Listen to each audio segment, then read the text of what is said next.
Baik, kita mulakan. Hari ini kita belajar hadis. Hadis yang ke-106, 1061. Ya, 1061. Dan masih lagi dalam babus sodak, iaitu bab mas kawin. Siapa boleh mulakan? Silakan. Saya mulakan. Silakan. Okay. Dari Jabir bin Abdullah bahawasanya Nabi SAW telah bersabda, barang siapa memberi tepung atau kurma sebagai mas kahwin kepada seorang perempuan, maka sesungguhnya ia telah jadikan dia halal. Diriwayatkan dia oleh Abu Daud, tetapi ia memberi isyarat bahawa mauqufnya itu lebih kuat. Ya. Lagi 106. 1062 ya? Ya, saya. Dari Abdullah bin Amir bin Rabiah daripada bapanya bahawasanya Nabi SAW membolehkan nikah kepada seorang perempuan dengan mas kahwin 2 kasut. Dikeluarkan dia oleh Tirmizi dan ia syahkan ia, tetapi ada yang menyalahi Tirmizi tentang mengesahkannya. Satu lagi, 1063. 1063 dari Sahih bin Sa'ad. Dia berkata, Nabi SAW pernah kahwinkan seorang kepada seorang perempuan dengan mas kahwin 1 cincin dari besi. Dikeluarkan dia oleh hakim dan iaitu sepotong dari hadis panjang yang terdahulu di permulaan bab nikah. Ya, baik, kita cantikkan dulu 1061. Hadis boleh dipakai. 1061 ya.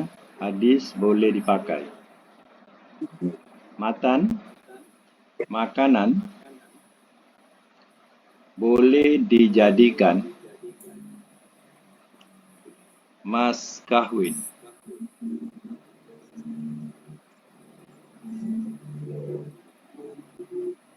Hukum mubah. Mubah ni mana boleh ya. Jadi dalam hadis 1061 ini, mas kahwin boleh berupa kurma atau tepung atau bahan makanan lain. Ini kita kena ikut masa, keadaan masa. Masa itu mendesak demikian. Ya, kadang tak ada apa-apa yang boleh dijadikan mas kahwin. Yang ada itulah. Yang ada makanan contohnya. Ya, maka ya perkahwinan itu diperlukan. Jadi pada masa itu ya mereka menggunakan mas kahwin. Apa yang boleh menghalalkan. Jadi ya mungkin juga berlaku zaman-zaman moyang-moyang kita, zaman Jepun dulu. Ya, mereka pun masih anak-anak pun dah dikahwinkan supaya Jepun tak ambil. Ya. Jadi pada masa itu mas kahwin ya bergantung pada keperluan masa itulah. Kalau seandainya masa itu sekadar memberi beras 1 guni ke sebagai mas kahwin, ya maka halal. Ya. Sebab cerita daripada mak-mak kita dulu, ya masa itu dia punya nenek-nenek kita dulu, ya mereka ya, dikahwinkan masih budak-budak lagi. Ya, dijodoh-jodohkan macam tu sebab apa? Supaya masa tu Jepun tak ambil. Kalau siapa dah kahwin tak diambil Jepun. Yang tak kahwin diambil. Jadi mereka ya jodoh-jodohkan macam tu. Jadi mas kahwin masa itu mendesak apa yang ada. Samalah zaman Nabi ni. Makanan pun boleh dijadikan sebagai mas kahwin. Okey, 1062. Hadis sah. Matan. Pakaian boleh dijadikan mahar. pakaian boleh dijadikan mahar. Mahar tu mas kawin. Jadi dalam hadis 1062 ini, ya, kalau kita tengok, ya, perempuan itu hanya menerima sepasang sandal. Sandal ni ya kita katakan kasut, ya, ataupun yang bertali 3, ya. Itu dikatakan sebagai sandal. Jadi dia tak kira mas itu, ya, sandal pun boleh, ya, dijadikan mas kawin asal boleh digunakan, ya, walaupun hanya kasut saja, ya.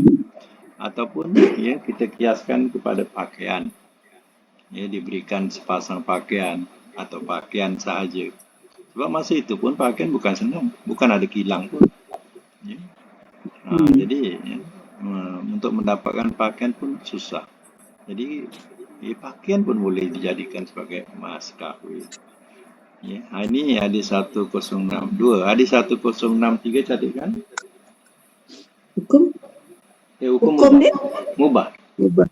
Mubah. Mubah tu mana boleh lah, harus. Ya. 1063 hadis sah. Matan, barang tidak berharga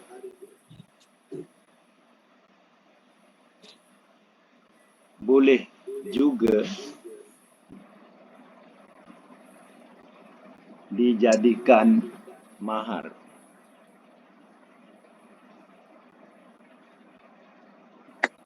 Hukum mubah.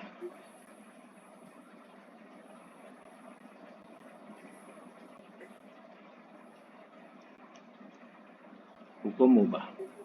Jadi dalam hadis 1063 ini menerangkan bahawa mas kahwin di situ hanya menerangkan sebagai apa, bentuk khotamin min hadid. Khotam cincin, min hadid daripada besi. Jadi cincin besi, ya, dianggap sebagai yang tidak berharga. Cincin besi pun jadi asal dapat kahwin. Macam itulah masa itu, ya. Jadi asal ia boleh jadi mencukupkan syarat, ya, mencukupkan syarat. Walaupun hanya, ya, khotam min hadid, ya, khotam daripada besi, ya, pun boleh. Itu nak menunjukkan bahawa, ya, mas kahwin ini, ya, berbagai-bagai yang boleh dijadikan sebagai menghalalkan, ya, perkahwinan dan mencukupkan syarat, ya, syarat perkahwinan. Jadi kadang setengah tempat di negara kita ada yang mereka, ya, meletakkan mas kahwin itu contohnya diberikan kalung ataupun gelang dijadikan sebagai mas kahwin. Itu punya harga tu sebenarnya lebih daripada harga mas kahwin biasa. Dia punya harga lagi mahal, ya. Walaupun hanya satu tas kalung ataupun gelang, tapi sebenarnya ia lebih mahal daripada harga yang ditetapkan oleh pihak kerajaan, pihak yang berwajib, ya. Jadi itu tidak mengapa asal disebutkan dalam akad. Disebutkan dalam akad sebagai mas kahwin, tidak ada salahnya. Tapi, ya, tidak boleh diambil.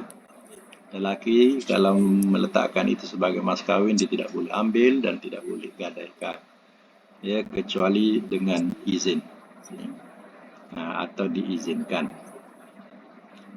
Baik, ya, hadis selanjutnya.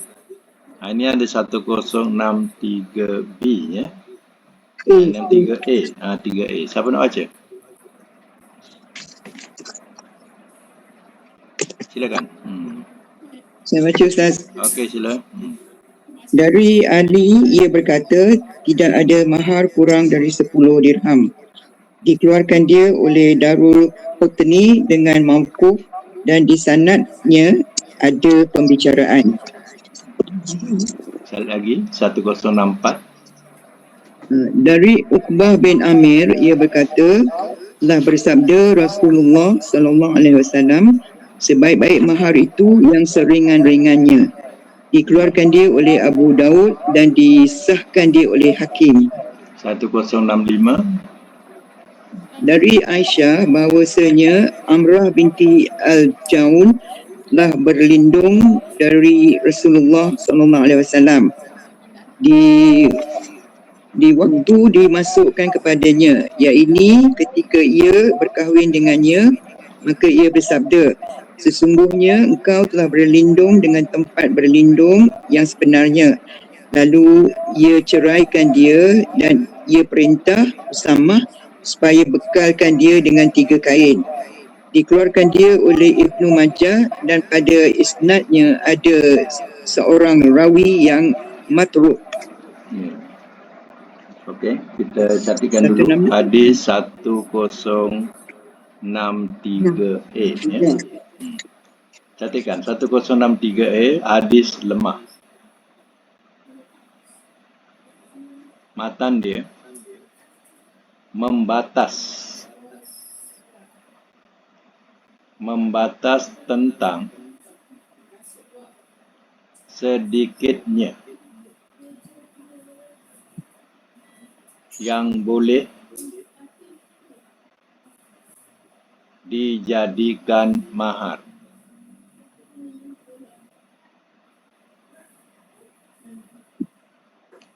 Hukum sebab tidak ada batasan.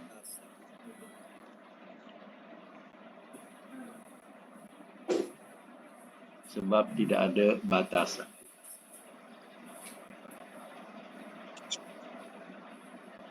Baik, saya mak semula. Hadis ini adalah lemah. Dan dalam hadis ini pula ada batas. Tak boleh kurang daripada 10 dirham. Ya. Sedangkan ikutkan hadis-hadis yang lain, ya, sampai barang tidak berharga pun, tak sampai 10 dirham pun. Ya, jadi hal ini kita tidak boleh jadikan sebagai dalil yang ia tak boleh kurang daripada 10 dirham. Itu maknanya ia tidak boleh dijadikan dalil kerana hadisnya lemah. Baik, kita teruskan dengan 1064. 1064 hadis sah. Matan, dianjurkan memberi mahar dengan sesuatu yang mudah dan ringan. Yang mudah dan ringan.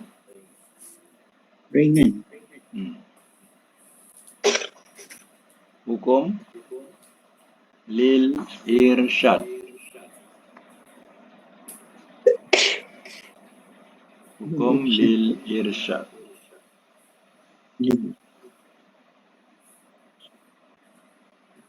Untuk pimpinan, ya. Untuk tunjuk ajar atau pimpinan. Baik, ya. Nabi SAW menerangkan khairus sodaq saru. Maknanya sebaik-baik mas kawin adalah yang paling ringan atau paling mudah.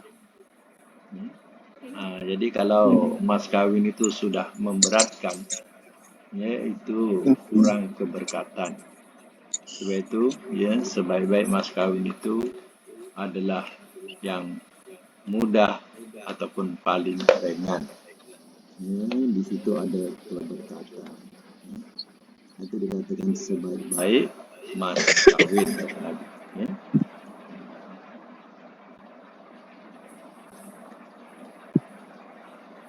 Kemudian 1065.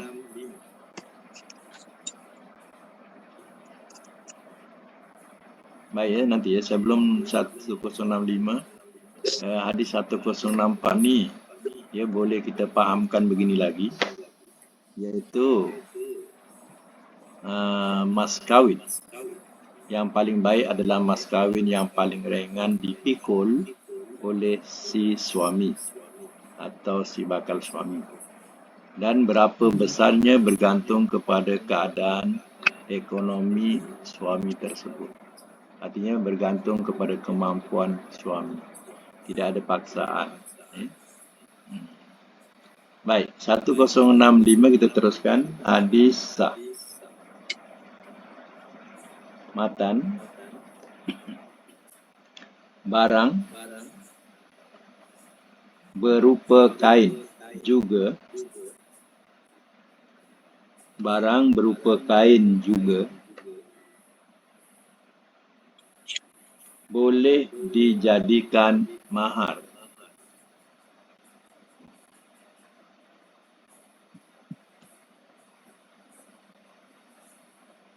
Saya ulang. Barang berupa kain juga boleh dijadikan mahar. Hukum mubah.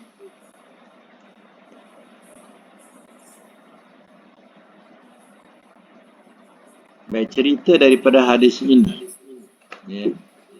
Cerita ini daripada Aisyah. Katanya, Amrah. Amrah ni nama perempuan. Amrah. Amrah ni putri Ja'un. Ya, dia berkahwin dengan Rasulullah SAW. Ya, dikahwinkan oleh bapanya kepada Rasulullah SAW.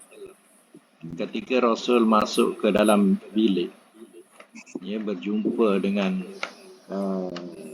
Amrah. Amrah tiba-tiba mengatakan, ya, aku berlindung. Dia kata, ya, aku berlindung dengan Allah daripada engkau. Ya. Jadi, ya, apa maksud ya Amrah ini? Ya.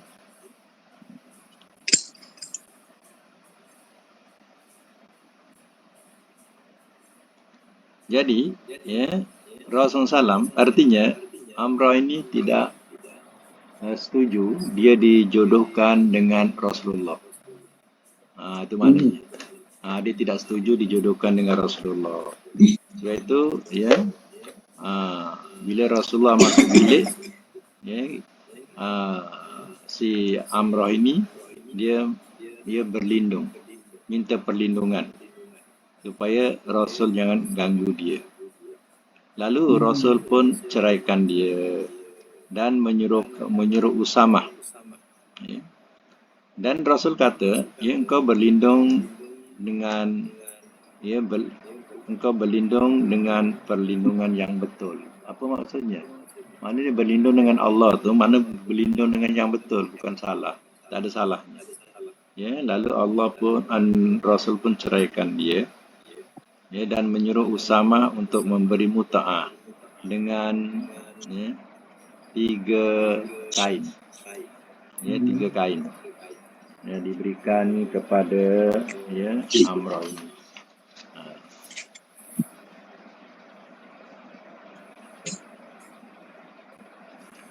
Jadi Nabi tidak paksa kerana Amrah ini tidak suka kepada Nabi. Ya, tidak mau berkahwin dengan Nabi, tidak ada paksaan. Ya, maka Nabi ceraikan sebab dia tidak mau. Ya. Jadi diberikanlah sebagai muta'ah namanya. Muta'ah tu dengan apa? Salah sati aswab, mana 3 kain. Macam istilahnya hadiah, diberikan hadiah. Sebab kalau mas kawin tu, mas kawin telah disebutkan. Ya. Jadi ini penceraian. Jadi bila penceraian itu, maka dibagi muta'ah. Itu sesuailah dengan ayat-ayat Al-Quran. Habis 1066, teruskan siapa yang baca tadi? Teruskan. Saya. Ada sikit. Dan asal qisas itu Kesah, tersebut asal kesah. Kesah. kisah Ha. dan asal kisah tersebut itu tersebut di Bukhari dari hadis Abi Aziz As-Sa'idi. Baik ya, hadis yang akhir ni 1066 ni samakan dengan 1065 sebab dia sama hukum. Hadis sah. Kisah ringan je. Sebab Ingat dia tulis tu kisah. ikutkan Arab. Al-Qasah. Asal dia pun ikutkan Arab Sod tu. Sod Asal. asal. Tajwid. Sebenarnya Kisah. asal al-kisah. Asal kisah itu. Asal kisah itu. Ingat hukum kisah. sebab dia ikut Arab dia tu, ya, alif sod bunyi asal. Kan asal. Al-Qasas sod juga. Jadi tulisannya Rumi disamakan dengan Arabnya. Jadi sebutan jadi tebal. Ya, jadi kita sebutkan biasa je lah asal kisah. Asal kisah. Okey, sekarang kita masuk satu bab lagi, ya, bab baru. Nama dia Babul Walimah. Tak ada hukum, Ustaz. Tak, dia sama. Sama. Samakan. Oh. 1065. 5, okey. Sekarang ni Babul Walimati. Babul. Babul Walimati, bab walimah. Buat pengertian dulu ya. Walimah ialah majlis yang diadakan setelah akad nikah.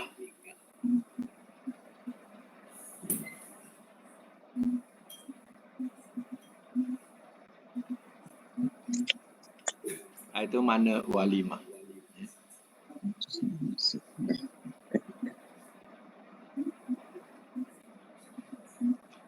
Kadang orang buat jemputan walimatul urus. Itu mana jemputan, ya, perkahwinan. Walimatul urus. Kadang ya qadiyal hajat. Bahasa-bahasa tu sebenarnya jemputan kahwin tu. Ya qadiyal hajat. Ya. Kadang walimatul urus. Kadang ringkas majlis walimah. Dia gunakan kalimah-kalimah Arab dimelayukan. Majlis walimah, majlis walimatul urus, kadang ya qadiyal hajat. Itu semuanya menunjukkan kepada majlis atau jemputan perkahwinan. Jangan sebut qada hajat dah. Qada hajat pergi tandas. Itu qada hajat. Ya qadiyal hajat. Yang betul. Ya qadiyal hajat. Baik, kita teruskan dengan tajuk baru walimah. Babul walimah. Okey, siapa nak baca? Silakan. Siapa yang belum baca? Silakan. Yang belum baca, silakan jemput. Ya, silakan, Datin. Dari Anas bin Malik bahawasanya Nabi SAW lihat pada Abdurrahman bin Auf bekas kuning lalu bersabda, apa ini? Ia menjawab, ya Rasulullah, saya berkahwin seorang perempuan dengan mas kahwin setimbang 1 biji dari emas. Sabdanya, mudah-mudahan Allah berkati bagimu. Bikinlah walimah walaupun dengan seekor kambing. Muttafaq alaihi. Tetapi lafaz itu bagi Muslim. Lagi 1068. Dari Ibnu Umar, dia berkata, telah bersabda Rasulullah SAW, apabila diundang seseorang dari kamu kepada walimah, hendaklah ia datang kepadanya. Muttafaq alaih. Dan bagi Muslim, sabdanya, apabila seseorang daripada kamu undang saudaranya, hendaklah dia datang, walaupun perkahwinan atau sebagainya. Cukup Ustaz? Lagi satu. Ha? 1069 dari Abi Hurairah, dia berkata, telah bersabda Rasulullah SAW, sejahat-jahat makanan ialah makanan walimah. Tidak dipanggil kepadanya orang yang akan datang kepadanya, tetapi diundang kepadanya orang yang enggan kepadanya, dan barang siapa tidak hadir di panggilan, maka sesungguhnya durhakalah ia kepada Allah dan Rasulnya. Dikeluarkan dia oleh Muslim. Baik, jadikan ya hadis 1067 hadis sah. Matan diperintah mengadakan walimah perkahwinan.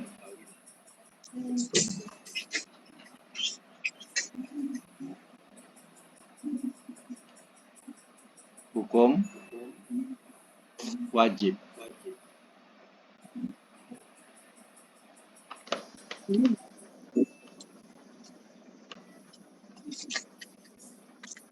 Jadi dalam cerita hadis 1067 ini, ia menunjukkan Abdurrahman bin Auf ceritanya. Abdurrahman bin Auf. Orang kahwin ini ada tanda-tanda. Ya, mungkin orang Arab ni dia ada tanda-tanda. Ya, kalau orang kita ni, kalau perempuan biasa berinai. Ya, kalau lelaki pun kadang berinai juga setengahnya. Ya. Jadi tanda-tanda yang dia baru berkahwin. Jadi pada masa itu Nabi doakan barakallahu lak. Ya, mudah-mudahan Allah memberkatimu. Dan Nabi kata buatlah ya walimah walaupun hanya seekor kambing. Jadi walimah ni tengok bergantung pada jemputan lah. Kalau sekadar buat sederhana mengajak minum teh petang pun namanya walimah juga. Ya. Kalau kita nak buat nak buat senang. Kalau nak buat berat. Macam itulah. Ya. Kalau nak buat ringan, maknanya kita mengundang untuk minum petang. Minum IT je lah. Itu pun cukup. Ya. Dikatakan walimah. Jadi itu dikatakan walaupun seekor kambing. Ya. Itu walimah.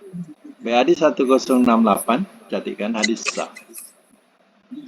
Matan diperintah mendatangi undangan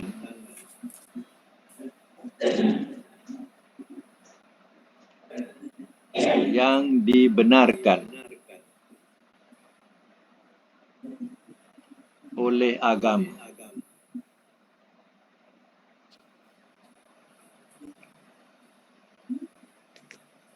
Hukum wajib.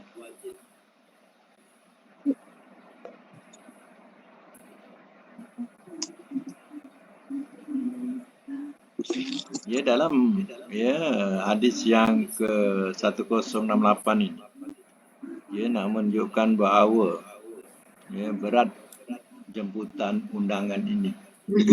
Ya, artinya kalau kita tidak ada aral yang kita tak boleh datang, mana kita datang. Tapi sekiranya ada aral, itu tidak mengapa. Tetapi kalau ada aral yang memang tak boleh datang, itu tidak. Kalau tak ada aral tu kena datanglah. Bila ada aral, itu tak wajib buat dia. Itu dikatakan bila diundang tu perkenankan. Perkenankan itu bergantung kepada ya kita punya kelapangan. Seandainya masa itu tidak ada kelapangan kita atau ada hal yang lebih terdahulu, maka kita juga tak boleh datang. Jadi hal-hal macam ni mula-mula dalam hukum bila free maknanya wajib buat kita bila kita free masa itu. Tapi syaratnya undangan tadi dibenarkan oleh agama. Kalau undangan-undangan maksiat itu tak wajib walaupun diundang. Tapi kalau undangan yang dibenarkan oleh syarak, oleh agama, tak ada salah. Baik, 1069 catatkan hadis sah. Matan di dalam walimah diperintah mengundang orang-orang yang tidak mampu.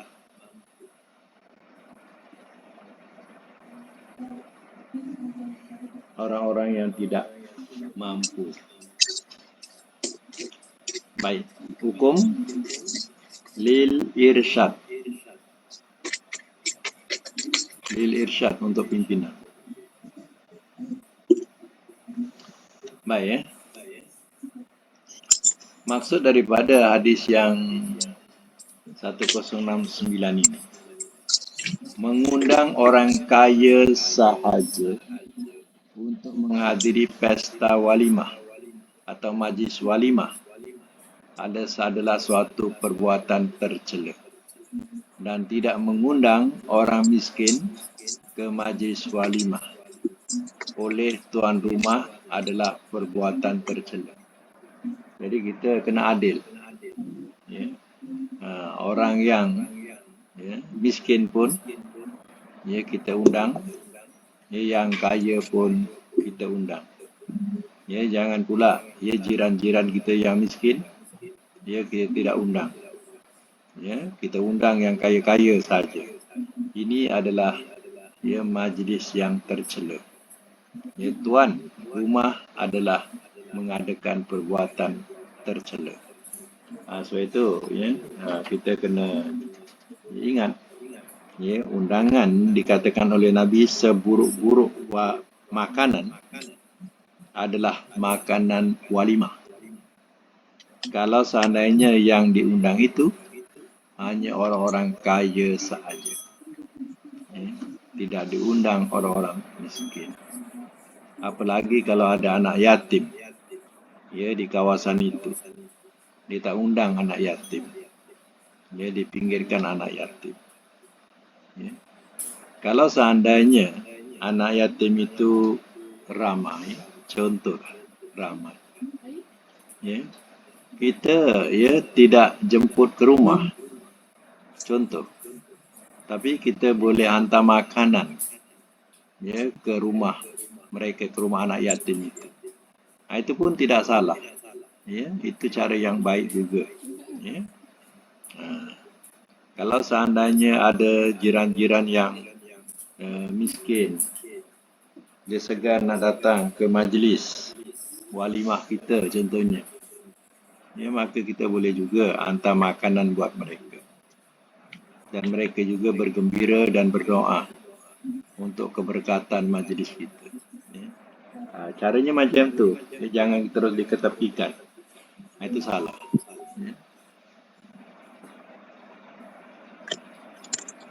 Kita hantar makanan ke rumah mereka. Itu. Walaupun mereka tak datang, kita hantar makanan. Itu nak menjadikan apa? Kita punya majlis walimah itu berkat. Baik, 1070. 1070. Siapa nak baca? Silakan. Saya baca Ustaz. Sila. Hadis 1070 dan daripadanya ia berkata, telah bersabda Rasulullah SAW, apabila diundang seseorang daripada kamu, hendaklah ia datang. Jika saum, hendaklah doakan. Jika tidak saum, hendaklah dia makan. Dikeluarkan dia puasa lah. Satu lagi. Pendek. Dan baginya 1071 dan baginya dari hadis Jabir seperti itu juga, tetapi sabdanya jika mahu ia makan dan jika tidak mahu ia biarkan. Ya. Suara menghilang-hilang. Tapi tak apa. Tak tahu saya apa Ustaz? Tak apa. Boleh juga dengar. Okey, 1070. Catatkan hadis sah. Nanti ya 1070 dengan 1071. Sekalikan hukum dia. Hadis sah. Matan orang yang diundang dalam satu walimah boleh makan dan boleh tidak makan.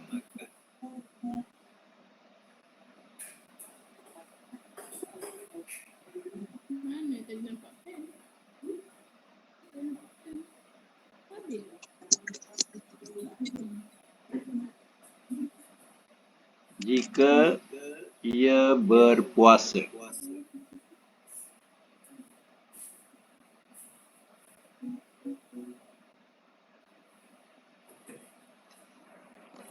Hukum mubah.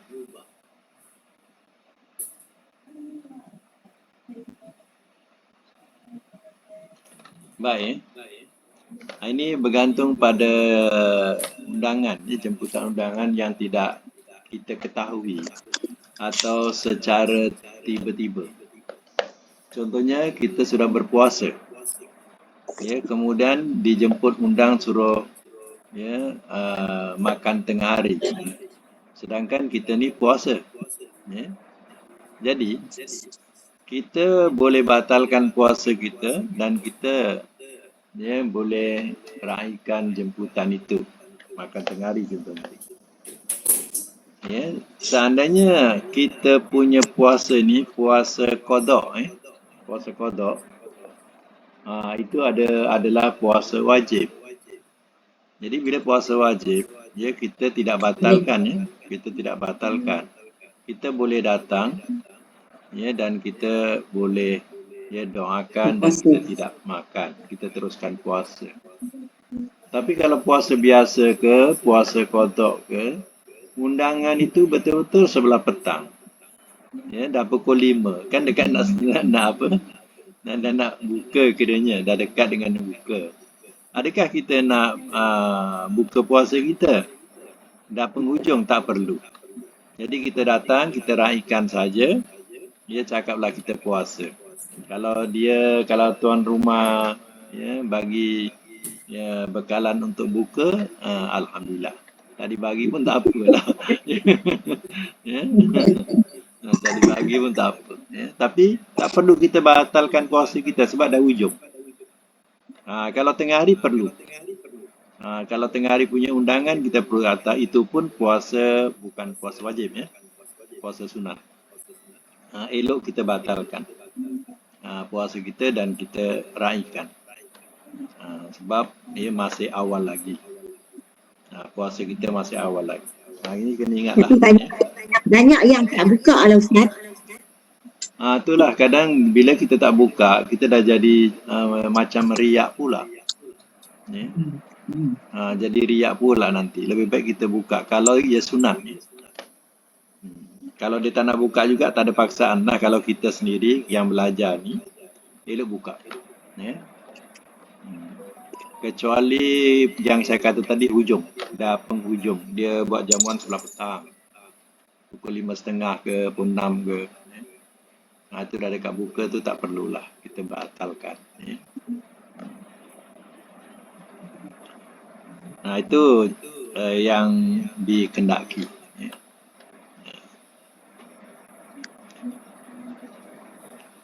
Tapi seandainya lah dah penghujung tu dia nak buka juga, bukalah. Sunat ya. Sunat. Puasa tu sunat. Kalau nak buka juga, bukalah. Itu. Tapi kalau wajib, jangan ya. Kalau wajib jangan buka. Kalau puasa tu puasa wajib. Baik, kita teruskan lagi hadis 1072. 72. Siapa lagi?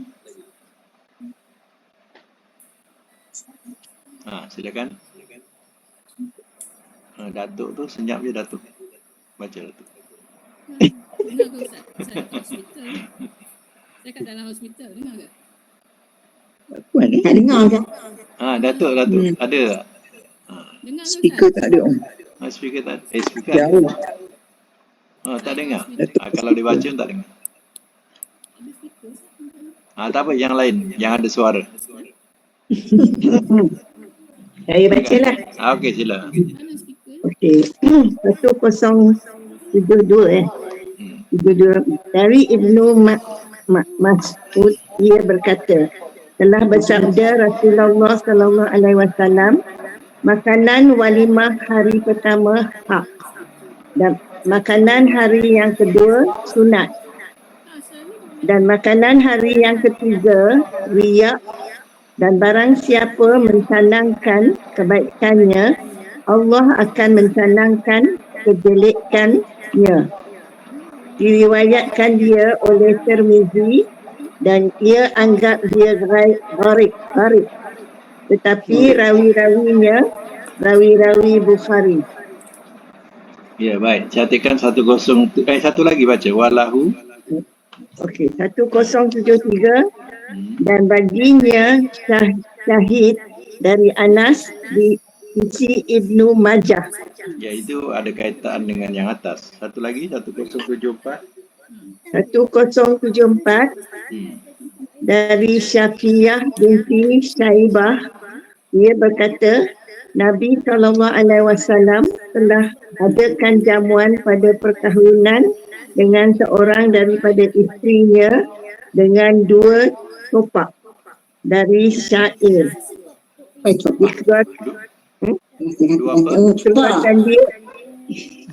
Dikeluarkan dia oleh Bukhari. 2 apa tadi? Cupak. Cupak.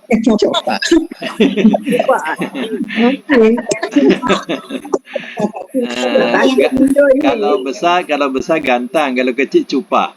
Yang cupak. Bahasa Arabnya mud. Mud cupak. Mud cupak. MUD. Satu mud MUD. Putin susu. Satu kalau satu mud, kalau dua mud lah.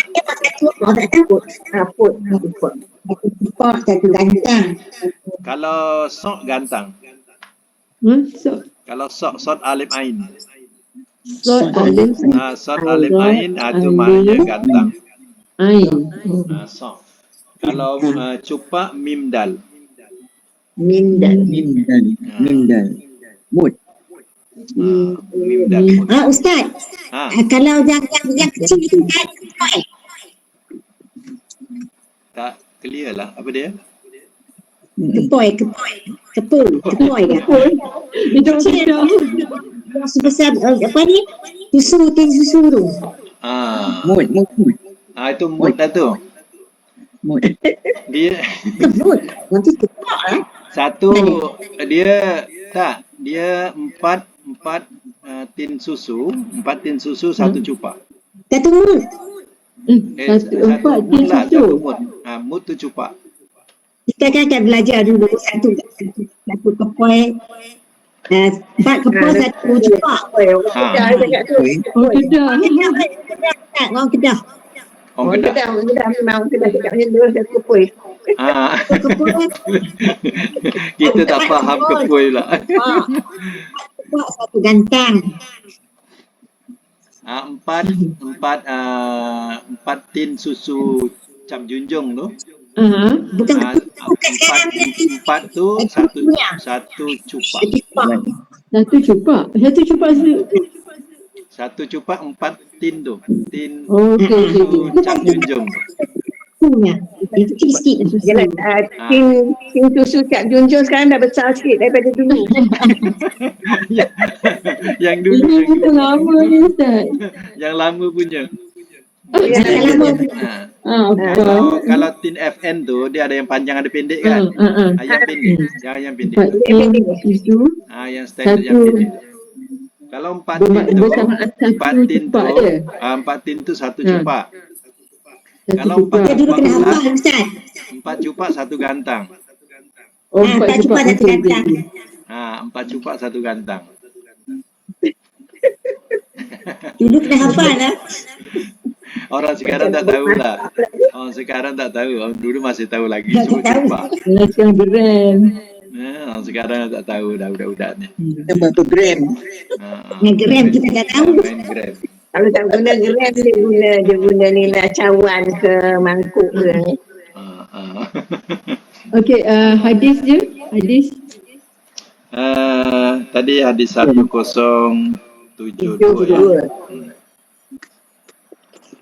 1072 sekali dengan 1073 sama hadisnya.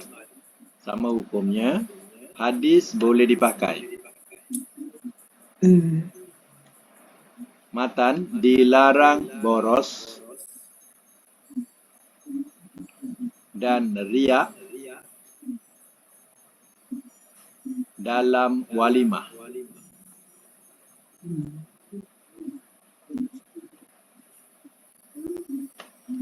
Hukum haram. Tadi boleh dipakai. Hadis sahih. Hadis sahih tapi hukum dia haram. Ya. Kita berlaku boros dan riak.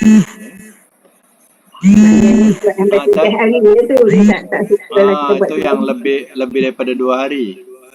Lebih 2 hari. Biasa Selangor orang Jawa ni dia punya majlis 2 hari. Ya, majlis 2 hari. Ya. Majlis kahwin dia. Siang malam boleh datang. Pagi boleh datang, petang boleh datang. Ya. Kalau orang Jawa di Selangor macam itulah biasanya. Ya, 2 hari. Kemudian yang lebih tu sampai 3 hari itu dah kira riak lah tu. Pernah tak puan-puan menghadiri majlis di Terengganu ya? Ada 6 hari. 6 hari dia buat. 6 ekor lembu. Saya potong. 6 ekor lembu. Ya? Jadi bila kita tanya, dia kata, ini biasa 6 hari ni biasa sini kata dia. Dia kata 6 hari biasa sini kata dia. Sampai 6 hari majlis kahwin. Ya. Sampai hari-hari yang ke hujung-hujung tu, jiran-jiran yang ambil daging. Potong-potong buat balik. Habis tetamu dah tak ramai kan. Jadi dia potong-potong buat balik. Sampai jadi tak boleh lah sampai melampau-lampau. Baik, hadis yang akhir 1074 tadi, jadi kan 1074 hadis sah. Matan dia menunjukkan bahawa walimah yang pernah diadakan oleh Nabi cukup dengan tolak campur 2 kilo gandum.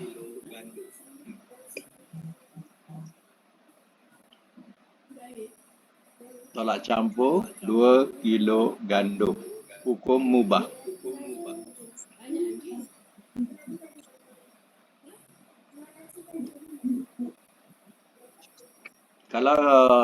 Kalau nak buat ringkas contoh ya, nak buat ringkas.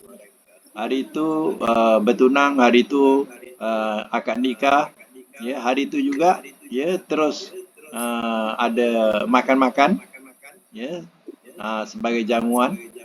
Dah selesailah nak ikutkan. Nak ikutkan dah selesai. Dah ada jamuan. Tak kira kepala sedikit ke jamuan yang hadir itu. Dah kira jamuan namanya. Artinya dah sah. Ya. Tapi tempat kita ya ada lagi ya menyambut menantu dan sebagainya ya. Lagi besarlah, buat besar ya. Itu tak ada masalahnya ya bagi yang ada kemampuan. Yang tidak ada kemampuan ya buatlah macam apa